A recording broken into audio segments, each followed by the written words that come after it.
Hello everyone, welcome to the exam time. So यार, आज हम लोग स्टार्ट करने जा रहे हैं aggregate demand. Basically aggregate demand तो नहीं बोलूंगा, टॉपिक का मैं नाम देता हूँ determination of income and employment. जो तुम्हारे पर्टिकुलर सिलेबस में नाम मेंशन किया गया है उसी पे आज हम लोग चर्चा करने वाले हैं। यूनिट नंबर 4 हो जाता है हमारा। लास्ट सब्जेक्ट वाले जो लेक्चर्स थे हमारे मैक्रो इकोनॉमिक्स के, उसमें मैंने तुम्हें कवर अप करवाया था नेशनल इनकम। ठीक है, तो आज जो हम लोग करने वाले हैं वो है बेसिकली हमारा मैक्रो इकोनॉमिक्स का part, determination of income and employment. I hope मेरी ऑडियो और वीडियो दोनों ही चीज़ें तुम्हें विजिबल होगी। सो अपने पेन पेपर को लेके बैठ जाओ, अपने नोटबुक लेकर बैठ जाओ। जो भी चीज़ें मैं बताऊंगा, इंपॉर्टेंट बातें जो भी होंगी उसे तुम नोट करते जाना। और जो सिलेबस पहले मैं भी तुम्हें क्लियर करवा दे रहा हूँ, जैसे कि सबसे फर्स्ट इसमें हमें क्या देखना, aggregate demand and aggregate supply, propensity to consume and propensity to save समझेंगे, इनवॉलेंट्री अनएम्प्लॉयमेंट और फुल एम्प्लॉयमेंट क्या होता है, कैसे टू सेक्टर मॉडल में एम्प्लॉयमेंट को, इनकम एंड एम्प्लॉयमेंट को हम लोग डिटरमाइन करते हैं, इन्वेस्टमेंट मल्टीप्लायर के कंसेप्ट को समझेंगे, एक्सेस डिमांड और डेफिशिएंट डिमांड देखेंगे, और साथ ही साथ वो कौन कौन से मेजर्स हो सकते हैं जिसके थ्रू हम एक्सेस एंड डेफिशिएंट डिमांड को कवर अप कर सकते हैं। सो ये हो गई सिलेबस की बात। वीडियो को बहुत ही आराम से सुकून से देखना। वीडियो को देखने के बाद तुम्हारे सारे डाउट्स जो होंगे इस चैप्टर के रिगार्डिंग वो क्लियर हो जाएंगे। सो अगर तुम पहली बार विजिट कर रहे हो या फिर तुम इस वीडियो को पेड बैच में देख रहे हो, ऐप के अंदर देख रहे हो, या अगर तुम यूट्यूब पे देख रहे हो, तो प्ले स्टोर से जाकर एग्जाम टाइम एप्लीकेशन डाउनलोड कर लेना। यहाँ पे तुम्हें बहुत सारे फ्री टेस्ट, लेक्चर्स और ऑनलाइन मटेरियल्स मिल सकते हैं, जहाँ जो कि तुम फ्रीली वहाँ से चेकआउट कर सकते हो। लिंक डिस्क्रिप्शन में मैंने दे रखा है। अगर तुम्हारे कोई भी डाउट्स रहते हैं, उस डाउट्स को तुम यहाँ से क्लियर कर सकते हो इस पर्टिकुलर नंबर से। ये रहा हमारा टेलीग्राम चैनल, ज्वाइन कर लेना। सारी चीज़ों के लिंक जो है वो डिस्क्रिप्शन में है। और ये हो गई हमारी वेबसाइट, यहाँ पे विजिट करके तुम अपडेट्स ले सकते हो। साथ ही साथ मैं बताना चाहूंगा, अगर तुम प्रिपेयर कर रहे हो CUET UG BCom 2023 एग्जाम के लिए, तो तुम ज्वाइन कर सकते हो एग्जाम टाइम के वॉरियर्स बैच को, जहां पे तुम्हें ढेर सारे फीचर्स मिलने वाले हैं। रिकॉर्डेड प्लस लाइव फॉर्मेट के लेक्चर्स होंगे, PDF नोट्स अवेलेबल करवाए जाएंगे, टेस्ट सीरीज होगी, प्रैक्टिस सीट्स होगी। मोस्ट फोकस हमारा कॉमर्स जैसे सब्जेक्ट्स पे होगा, मोस्ट वीडियोज इसी की होंगी। और जनरल टेस्ट के तुम्हें वेरियस ई-बुक्स और PDF क्विजेस और ऑनलाइन टेस्ट देखने को मिल जाएंगे। सो अगर तुम्हें ज्वाइन करना है इस अफोर्डेबल प्राइस पे, तो लिंक डिस्क्रिप्शन में है। प्ले स्टोर से जाकर हमारे ऐप को डाउनलोड कर लो और वहां से इस पर्टिकुलर ऐप बैच को तुम ज्वाइन कर लो। तुम्हारे कॉमर्स सब्जेक्ट के रिगार्डिंग, चाहे वो अकाउंट्स हो, इको हो, बिजनेस हो, इसके सारे डाउट्स क्लियर रहेंगे हमेशा। वीडियो लेक्चर्स के साथ, ऑनलाइन टेस्ट के साथ, PDF नोट्स के साथ, जनरल टेस्ट के जो भी ई-बुक्स होंगे वो अवेलेबल करवा दिए जाएंगे। साथ ही साथ कुछ ऑनलाइन टेस्ट भी अवेलेबल करवा दिए जाएंगे। अगर अब हम लोग यहाँ पे अपने बात करते हैं अपने पर्टिकुलर टॉपिक की, जो कि आज का हमारा टॉपिक है determination of income and unemployment. चलो, सबसे पहले हमें यहां पे समझना होगा डिमांड। डिमांड बेसिकली होता क्या है? किसी भी चीज की मांग हम कह सकते हैं। ये नॉर्मल, ये तो तुम बोल सकते हो। अगर तुमने एक मोबाइल फोन परचेज करना है, अगर तुम अपने फादर से एक मोबाइल फोन मांग रहे हो, that is your demand. Shop पे जाकर तुम एक पैकेट मैगी का परचेज कर रहे हो, भैया मैगी दे देना 14 वाली, दैट इज डिमांड। तो बेसिकली जब डिमांड को, सारे डिमांड्स को जब हम इकट्ठा कर लेते हैं, दैट इज एग्रीगेट डिमांड। अब माइंड में क्वेश्चन आ रहा होगा, सारे डिमांड इन द सेंस क्या बताना चाह रहे हो? मार्केट में जितने भी लोग बैठे हुए हैं, उन सारे लोगों के डिमांड को जब हम इकट्ठा करते हैं, दैट इज एग्रीगेट डिमांड। पूरे इकोनॉमी के डिमांड की जब बात हो रही है, that is aggregate demand. Individual तुम्हारी बात हो रही है तो दैट इज योर डिमांड। ठीक है, तो एग्रीगेट डिमांड क्या है? Total amount of final goods and services जो कि सारे सेक्टर्स प्लान कर रहे हैं कि वो खरीदेंगे इस पर्टिकुलर ईयर में और इस लेवल ऑफ इनकम पे, that is aggregate demand. For example consumer goods, services कितने डिमांड किए जा रहे हैं, कितने कैपिटल गुड्स डिमांड किए जा रहे हैं, बेसिकली इसी को हम लोग एग्रीगेट डिमांड बोलते हैं। इसके क्या कंपोनेंट्स हो सकते हैं? 4 कंपोनेंट्स तुम्हें श्योर शॉट याद रख लेने हैं। सबसे फर्स्ट आ जाता है इसमें प्राइवेट फाइनल कंजम्पशन एक्सपेंडिचर, जिसको कि हम लोग C से डिनोट करते हैं। इंपॉर्टेंट है, एक प्यारा सा इक्वेशन यहाँ पे बन जाता है, इसे याद कर लेना। 4 कंपोनेंट्स होते हैं, मैं 2 बार रिपीट करवाऊंगा तुम्हें। सबसे फर्स्ट होता है प्राइवेट कंजम्पशन एक्सपेंडिचर, दूसरा होता है इन्वेस्टमेंट एक्सपेंडिचर। तुम नाम से मीनिंग समझ जा रहे होगे, मुझे जहां तक लगता है इसमें डीप में जाने की जरूरत नहीं है। तीसरा आता है यहाँ पे गवर्नमेंट के द्वारा किए गए एक्सपेंडिचर, और नेक्स्ट यहाँ पे आ जाता है नेट एक्सपोर्ट्स। तो ये हो गई सारी इसके अंदर बातें। तो यहाँ पे कंपोनेंट्स की जब बात हो रही है, तो इसमें बेसिकली कितने कंपोनेंट्स आते हैं? 4 कंपोनेंट्स हो जाते हैं एग्रीगेट डिमांड के। ठीक है, एक मिनट जस्ट रुक जाओ। हाँ, 4 कंपोनेंट्स हो जाते हैं। कौन कौन से? फर्स्ट कंपोनेंट है यहाँ पे प्राइवेट कंजम्पशन एक्सपेंडिचर, सेकंड है investment expenditure, third government expenditure and fourth one is net exports. Net exports basically क्या होते हैं, एक्सपोर्ट माइनस इम्पोर्ट। तो चार कंपोनेंट से मिलकर हमारा एग्रीगेट डिमांड बनता है C plus I plus G plus X minus M, that is export minus import. इसी को हम लोग क्या बोलते हैं, नेट एक्सपोर्ट्स। तो ये क्या हो गया हमारा एग्रीगेट डिमांड। एग्रीगेट डिमांड वो टोटल डिमांड है जो कि जितने भी सेक्टर्स हैं सब मिलकर डिमांड कर रहे हैं, खरीदना चाह रहे हैं एक पर्टिकुलर पॉइंट ऑफ टाइम पे और एक पर्टिकुलर पॉइंट ऑफ प्राइस पे, that is aggregate demand. I hope तुम्हें ये डेफिनेशन क्लियर हो गया होगा। नेक्स्ट यहाँ पे समझते हैं कैसे एग्रीगेट डिमांड दो सेक्टर मॉडल में होता है। तो दो sector model in the sense कि यहाँ पे कहीं ना कहीं प्राइवेट कंजम्पशन एक्सपेंडिचर होंगे और इन्वेस्टमेंट की यहाँ पे बात होगी। टू सेक्टर समझ पा रहे होगे यहाँ पे तुम, मैं तुम्हें दिखा दे रहा हूँ एक मिनट, कि बस दो ही सेक्टर है इकोनॉमी में, एक सी और एक आई। यहाँ पे गवर्नमेंट और नेट एक्सपोर्ट्स नहीं है। तो दो सेक्टर्स इन द सेंस कि private plus investment, private consumption expenditure plus investment. तो इसीलिए यहाँ पे लिया गया in two sector it assume that aggregate demand जो है ये फंक्शन है कंजम्पशन का और इन्वेस्टमेंट का। दो चीजें हो गई सी प्लस आई। तो यहाँ पे तुम कर्व देख पा रहे हो कि मैं थोड़ा सा तुम्हें यहाँ पे जूम करके दिखाता हूँ, जस्ट वेट कर लेना। इस कर्व को तुम यहाँ पे देखो, आई होप देखो थोड़ा सा ब्लरी इमेज है लेकिन काम चला लेना, हो जाएगा इसमें से, ठीक है। चलो ये रहा हमारा एग्रीगेट डिमांड है वाई एक्सिस पे, यहाँ पे एक्स एक्सिस पे रखा गया किसको, नेशनल इनकम को। अब ये देख सकते हो इन्वेस्टमेंट कर्व है, यहाँ पे हमारा कंजम्पशन है, ठीक है, कंजम्पशन है, और सब टोटल में एग्रीगेट डिमांड क्या हो जाता है, सी प्लस आई। इसको यहाँ पे तुम अगर समझना चाहोगे एक शेड्यूल के थ्रू, तो इस शेड्यूल के देखो यहाँ पे नेशनल इनकम कैसे स्टार्ट होता है। स्टार्टिंग में हमारा देखो जब हमारी इनकम कुछ भी नहीं होती है, तुम 0 रुपया भी अर्न कर रहे हो तो कुछ नहीं कमा रहे होते हो, तो भी तुम्हारा कुछ ना कुछ कंजम्पशन होता है। अब इसके पीछे लॉजिक तुम सोच कर देखो, तुम अभी फिलहाल स्टूडेंट हो, क्या तुम कमा रहे हो, द आंसर इज नो। तुम अपने पापा के पैसे पे तुम लंच कर रहे हो, डिनर कर रहे हो, जो भी कर रहे हो, खाना खा रहे हो, बेसिकली कंज्यूम कर रहे हो, कंजम्पशन कर रहे हो। तो यहाँ पे इनकम 0 है हमारा, लेकिन कंजम्पशन हमारा कुछ ना कुछ होता है, और उसी कंजम्पशन को हम लोग नाम देते हैं ऑटोनोमस कंजम्पशन। जो भी कंजम्पशन 0 लेवल ऑफ इनकम पे हो रहा हो दैट इज ऑटोनोमस कंजम्पशन। ये चीज याद रख लेना। इसको हम लोग सी बार से बेसिकली डिनोट करते हैं। अब जैसे जैसे हमारा इनकम बढ़ता जा रहा है तुम देखोगे हमारा कंजम्पशन पैटर्न जो है वो भी कहीं ना कहीं उसी हिसाब से बढ़ता जा रहा है। 10 इनकम हुआ तो कहीं ना कहीं कंजम्पशन हमने 25 करा, फिर हमारा इनकम 20 होता है, 20 के बाद हमारा कंजम्पशन 30 हो जाता है, फिर 30 उसके बाद 35 40 एक पॉइंट ऑफ टाइम पे देखो यहाँ पे कांस्टेंट हो गया, फिर 50 जैसे वो हमारा कंजम्पशन डिक्रीज होने लगा। तो एक पॉइंट पे इंक्रीज करता है, एक पॉइंट पे कांस्टेंट होता है, और कहीं ना कहीं उसके बाद से वो डिक्रीज होना स्टार्ट हो जाता है।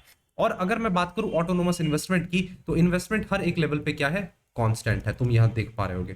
तो एग्रीगेट डिमांड दो चीजों से मिलकर बनता है हमारा टू सेक्टर मॉडल में, कंजम्पशन प्लस इन्वेस्टमेंट। तो कंजम्पशन 20 है, इन्वेस्टमेंट भी 20 है, 20 प्लस 20 कितना हो गया, 40 हो गया, 25 प्लस 20 कितना हो गया, 45 हो गया।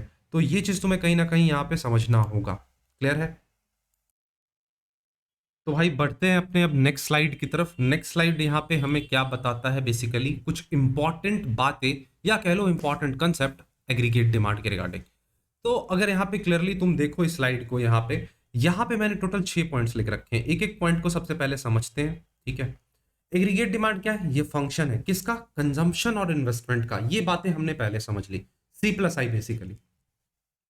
इन्वेस्टमेंट एक्सपेंडिचर को क्या माना गया कि ऑटोनोमस है। ऑटोनोमस इन द सेंस कि वो हर एक लेवल पे क्या होगा, कांस्टेंट होगा। कांस्टेंट इट मींस इक्वल होगा, 20 ये देख रहे हो इन्वेस्टमेंट कर्व हर एक लेवल पे कांस्टेंट है। पिछले शेड्यूल में देख लेना तुम, इन्वेस्टमेंट कर्व जो होगी वो एक स्ट्रेट लाइन होगी, पैरेलल होगी एक्स एक्सिस के, और ये इनकम लेवल में चेंज आने से इसे कोई फर्क नहीं पड़ने वाला है, तो ये कांस्टेंट रहेगा। कंजम्पशन जो होगा ये पॉजिटिव होगा, तुम देख लो कंजम्पशन किस प्रकार से बढ़ता जा रहा है। इवन जब हमारा इनकम है तो भी, इनकम 0 है तो भी हमारा कुछ ना कुछ कंजम्पशन होता है, और कंजम्पशन कर्व का जो स्लोप है वो कैसा है, पॉजिटिव है। इट मींस पॉजिटिव स्लोप का क्या मतलब होता है, जैसे जैसे हमारे इनकम बढ़ते जा रहे हैं वैसे वैसे हमारे कंजम्पशन भी बढ़ते जा रहे हैं, और स्टार्टिंग पॉइंट जो है एडी कर्व का वो 0 से ज्यादा है। यहाँ पे देख लो aggregate demand curve, there is always a minimum level, क्योंकि हर एक लेवल पे कुछ ना कुछ हमारा consumption, minimum level of consumption होता ही है। अब यहाँ पे समझते हैं एग्रीगेट सप्लाई। एग्रीगेट सप्लाई का मतलब क्या है, इकोनॉमी में बहुत सारे प्रोड्यूसर्स होते हैं, जैसे हम लोग बायर हो गए, हम लोग डिमांड करते हैं प्रोडक्ट्स, हम लोग डिमांड करते हैं, वैसे ही बहुत सारे प्रोड्यूसर्स होते हैं इकोनॉमी में जो कि हमें प्रोडक्ट सप्लाई करते हैं। तो अगर इंडिविजुअली किसी एक प्रोड्यूसर की बात हो, that is individual producers demand. लेकिन सारे प्रोड्यूसर्स की डिमांड की जब बात हो जाए तो उसे हम कहते हैं एग्रीगेट सप्लाई। ठीक है, अगर मैंने डिमांड वर्ड बोला हो तो सॉरी इसके लिए, सप्लाई वर्ड। तो एग्रीगेट सप्लाई क्या है? वैल्यू सारे फाइनल गुड्स एंड सर्विसेज का दैट ऑल प्रोड्यूसर्स, जितने भी प्रोड्यूसर्स हैं वो प्लान कर रहे हैं कि वो सप्लाई करेंगे over the period of time. Aggregate supply क्या है? वैल्यू है सारे फाइनल गुड्स एंड सर्विसेज का जो कि सारे प्रोड्यूसर्स प्लान कर रहे हैं कि वो सप्लाई करेंगे over the period of time. Aggregate supply को हम लोग वाई से डिनोट करते हैं, ये चीज याद रख लेना। और इसमें भी हम दो चीजें लेंगे, कंजम्पशन लेंगे और एक चीज हम क्या लेते हैं? सेविंग्स लेते हैं। राइटिंग गंदी है, जस्ट समझाने के पर्सपेक्टिव से कर रहा हूं। कंजम्पशन ये देख लो और ये रहा हमारा सेविंग। तो इसका क्या प्यारा सा इक्वेशन बन जाता है, y is equals to C plus S. Clear है? चलो आगे अब यहाँ पे देखते हैं इसका तुम कर्व एक बार यहाँ पे देख लो। नेशनल इनकम कैसे कैसे बढ़ता जा रहा है। इनकम 0 था, फिर 10, 20, 30, 40, 50, 60। कंजम्पशन कैसे कैसे बढ़ रहा है? ऑटोनोमस कंजम्पशन दैट इज 20, फिर 25, 30, 35, 40, 45, 50। सेविंग्स कहीं ना कहीं यहाँ पे माइनस में है। सेविंग्स क्योंकि तुम अपने अभी बचाए गए पैसे से, हो सकता है तुम पापा के पैसे पे खा रहे हो या फिर हो सकता है तुम्हारे अकाउंट में कुछ बैलेंस है, उस बचाए बैलेंस से तुम उठाकर अभी खाना खा रहे हो। तो कैसे कैसे माइनस होता जा रहा है, -20, -15, -10, -5। फिर तुम बूम की तरफ बढ़ना स्टार्ट करते हो। एक टाइम पे 0 होता है, फिर 5, फिर पॉजिटिव एस्पेक्ट देखते हुए 10 पे ले जाते हो। तो एग्रीगेट सप्लाई दो चीजों से मिलकर बनता है, that is consumption plus saving. अब हर एक कंजम्पशन को सेविंग में ऐड कर दोगे तो तुम्हारा एएस आता जाएगा यहाँ पे, और एएस कर्व हमारा कुछ इस प्रकार से 45 डिग्री एंगल पे बन जाता है। क्लियर है? चलो important concept, the slope of AS curve is positive as the level of income. बस एक छोटी सी बात इसमें थी। अब यहां पे मैं तुम्हें समझाने वाला हूं कंजम्पशन फंक्शन, या फिर जिसे कि हम बोल सकते हैं प्रोपेंसिटी टू कंज्यूम। एक मिनट, जस्ट एक मिनट।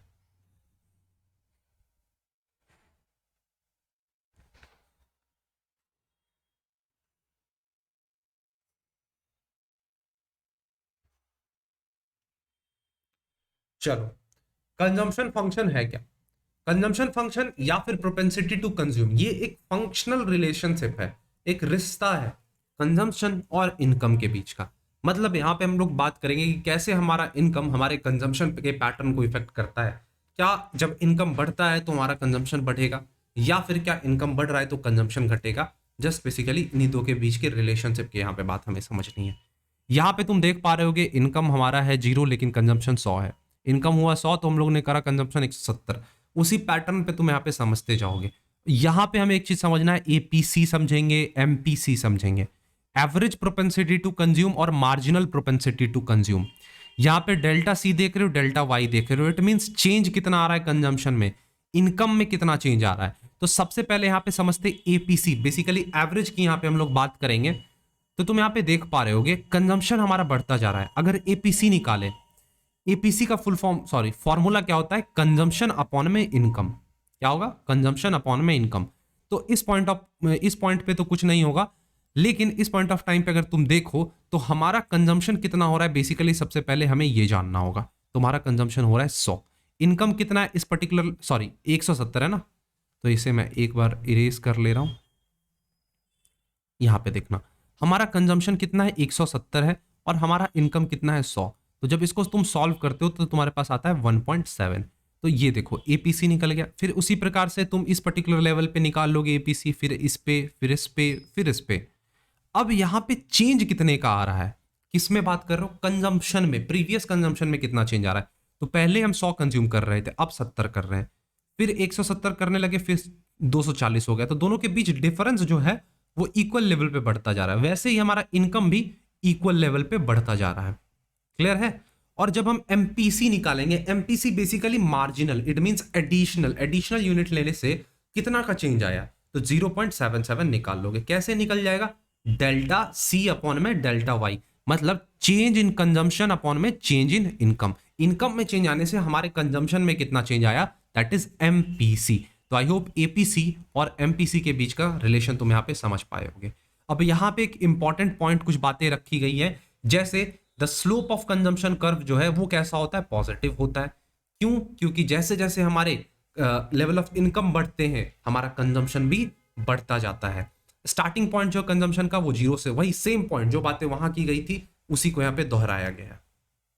अब टाइप्स ऑफ प्रोपेंसिटी है APC, MPC. APC is the ratio of average that is total consumption on to total income. तो फुल फॉर्मूला क्या होता है, सी प्लस वाई। अब इसके रिलेटेड कुछ बातें कही गई हैं जहां पे एग्जाम में क्वेश्चन निकलने के आने के चांसेस बहुत ही ज्यादा हो जाते हैं। जैसे कि एपीसी जो है कभी भी ये जीरो नहीं हो सकता है क्योंकि हमारा कंजम्पशन नहीं जीरो होगा। एवरेज ऑन एन एवरेज तो निकालोगे ना यार, तो कंजम्पशन जब हमारा जीरो नहीं हो रहा है तो तुम सोच कर देखो एपीसी कैसे जीरो होगा। वैसे ही ब्रेक इवन पॉइंट पे देखा जाए तो ब्रेक इवन पॉइंट जहां पे दोनों बराबर होते हैं तो हमारा एपीसी 1 के बराबर होगा। ब्रेक इवन पॉइंट से एपीसी लेस देन 1 होगा, ब्रेक इवन पॉइंट के बाद एपीसी मोर देन 1 होगा। एपीसी फॉल करेगा अगर हमारा इनकम बढ़ता है। तो ये 5 बातें याद रख लेना एपीसी से रिलेटेड, इससे बाहर एपीसी से कुछ भी नहीं पूछा जाएगा। क्लियर है ये चीज? चलो आगे बढ़ते हैं, ऐसे ही करके धीरे धीरे और भी बातें हम लोग यहाँ पे समझते जाएंगे। नेक्स्ट यहाँ पे तुम देख पा रहे होगे टाइप्स ऑफ प्रोपेंसिटी।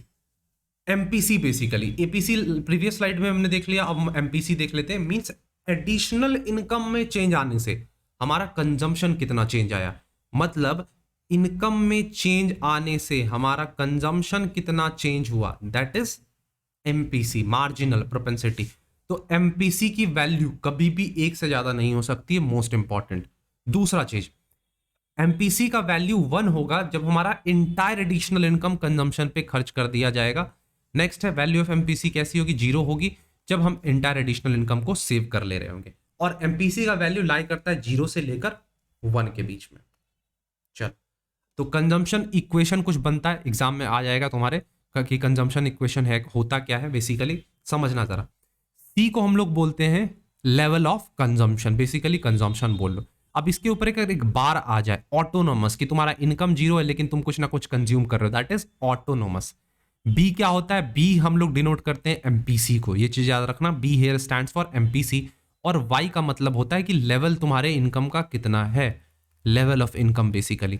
तो ये चीजें तुम्हें याद रहेगी, B is MPC, Y is level of income और C bar is autonomous consumption. ठीक है, क्लियर है ये चीज? चलो आगे बात करते हैं सेविंग फंक्शंस और प्रोपेंसिटी टू सेव की। मतलब यहां पे हम लोग दो लोगों के बीच का रिश्ता समझेंगे। वहां पे पढ़ रहे थे, वहां भी दो लोगों के बीच का रिश्ता देख रहे थे, यहां पे भी दो लोगों के बीच के रिलेशनशिप को समझेंगे। पहले भाई साहब हमारे यहाँ पे सेविंग्स आ जाते हैं और दूसरे यहाँ पे चलो बहन जी हम मान लेते हैं इनको इनकम। इन दोनों के रिलेशनशिप को यहाँ पे हम समझेंगे। लास्ट प्रीवियस में हमने यहाँ पे किनके बीच के रिलेशनशिप को समझा था, कंजम्पशन और इनकम। मतलब कहोगे कि सर भैया जी बंदे तो चेंज हो रहे हैं लेकिन बंदियां यहाँ पे सेम है ना यार, गलत सेंस में मत ले लेना। तो जस्ट मैं यहाँ पे तुम्हें एग्जांपल दे रहा हूँ। तो यहाँ पे भी हम लोग दो बंदों के बीच, बंदों इन द सेंस मतलब दो लोगों के बीच हम यहाँ पे रिलेशनशिप समझने वाले हैं। That is first one is saving and second one is income. तो यहाँ पे एक प्यारा सा इक्वेशन बनता है, saving is the function of income, that is function, F here stands for function, और वाई क्या होता है इनकम। तो सेविंग क्या है, फंक्शन है किसका, इनकम का। समझ गए? अब इसका शेड्यूल दे रखा है यहाँ पे कि सबसे पहले इनकम हमारा 0 था तो भी हम कुछ ना कुछ कंज्यूम कर रहे थे, उस वक्त पे हमारा सेविंग 0 हो रहा था, मतलब माइनस में चल रहे थे हम, 0 भी नहीं माइनस में हम लोग चल रहे थे। फिर हमारा इनकम बढ़ा 100 तो उस वक्त हमने कंज्यूम करा 60, फिर भी हम माइनस में चल रहे, उसी प्रकार से -20 फिर 20। तो इसको एक बार देख लेना, जस्ट कुछ भी नहीं है। और इसमें भी कुछ इंपॉर्टेंट बातें हो जाती हैं सेविंग से रिलेटेड, कि सेविंग कर्व कहाँ से स्टार्ट होता है, ओरिजिन से स्टार्ट होता है। देख लो यहाँ पे ओरिजिन से स्टार्ट हो रहा है सेविंग कर्व। चलो स्लोप जो है सेविंग कर्व का कैसा होता है, पॉजिटिव होता है। ब्रेक इवन पॉइंट पे सेविंग इक्वल होते हैं 0 के बराबर, और ब्रेक इवन पॉइंट पे सेविंग पॉजिटिव बन जाता है। इसमें भी दो चीजें होंगी, APC average propensity to save और MPS marginal propensity to save. ठीक है, इसका इक्वेशन होता है एपीएस का एस अपॉन में वाई। कुछ इंपॉर्टेंट बातें, वैसे ही एमपीएस का होता है डेल्टा एस अपॉन में डेल्टा वाई। फिर कुछ इंपॉर्टेंट बातें समझते हैं। एपीएस जो होता है वो 0 होगा ब्रेक इवन पॉइंट पे। क्या होगा, 0 होगा ब्रेक इवन पॉइंट पे। एपीएस कभी भी can never be equal to 1 और मोर देन 1, और एपीएस जो होता है नेगेटिव हो सकता है। इसमें इस पॉइंट को मत देखो यार, इस पॉइंट में कुछ मिसिंग है। Marginal propensity to save means additional तुम्हारा इनकम बढ़ा, तुमने एडिशनल कितना सेव करा। इंपॉर्टेंट पॉइंट की एमपीएस की जो वैल्यू होती है वो 0 से लेकर 1 के बीच अराइज होती है, 0 से लेकर 1 के बीच अराइज होती है एमपीएस। अगर इंटायर इनकम बढ़ जाए हमारा जो बढ़ा, जितना इंटायर इनकम इंक्रीज हुआ, जो भी मान लो 20 रुपए अगर तुम्हारे भरे, उन 20 को अगर तुमने सेव कर लिया तो एमपीएस 1 हो जाएगा। वैसे ही अगर इंटायर इनकम इंक्रीज उसको तुम अगर कंज्यूम कर लेते हो तो एमपीएस क्या हो जाएगा, 0। रट्टा मार लो यार, बेसिक बातें बता रहा हूँ, रट्टा मार लो। ऐसे पॉइंट्स हैं जो कि कहीं ना कहीं कंफ्यूज तो करेंगे ही तुम्हें, अगर समझ जा रहे हो तो अच्छी बात है, नहीं तो यहाँ पे तुम रट्टा मार सकते हो। ठीक है भाई, चलो नेक्स्ट स्लाइड देखते हैं क्या है। आज के लिए इतना ही रखेंगे, इसके बीच रिलेशनशिप में समझा दे रहा हूँ, फिर नेक्स्ट टॉपिक पे हम लोग यहाँ पे मूव करेंगे। रिलेशन क्या होता है, एपीसी एपीएस में इक्वेशन बन सकता है, तो APC plus APS is equals to 1। अगर तुमसे पूछ ले कि एपीसी क्या होता है तो 1 माइनस एपीएस। वैसे ही अगर तुमसे एपीएस पूछ ले तो वो क्या हो जाएगा बताओ, 1 माइनस एपीसी। चलो समझ गए। फिर एमपीएस और एमपीसी में भी उसी प्रकार से रिलेशनशिप होते हैं, तो इस पॉइंट पे, इस पॉइंट से, इस स्लाइड से भी तुम्हारे क्वेश्चन बन सकते हैं। सो आज के सेशन को हम लोग इतना ही रखेंगे, मिलेंगे अपने नेक्स्ट सेशन में, आगे के एग्रीगेट इनकम एंड अनएम्प्लॉयमेंट के चैप्टर को कंटिन्यू करेंगे। एंड करते हैं सेशन में, मिलेंगे नेक्स्ट सेशन में, तब तक के लिए thank you, bye bye and take care.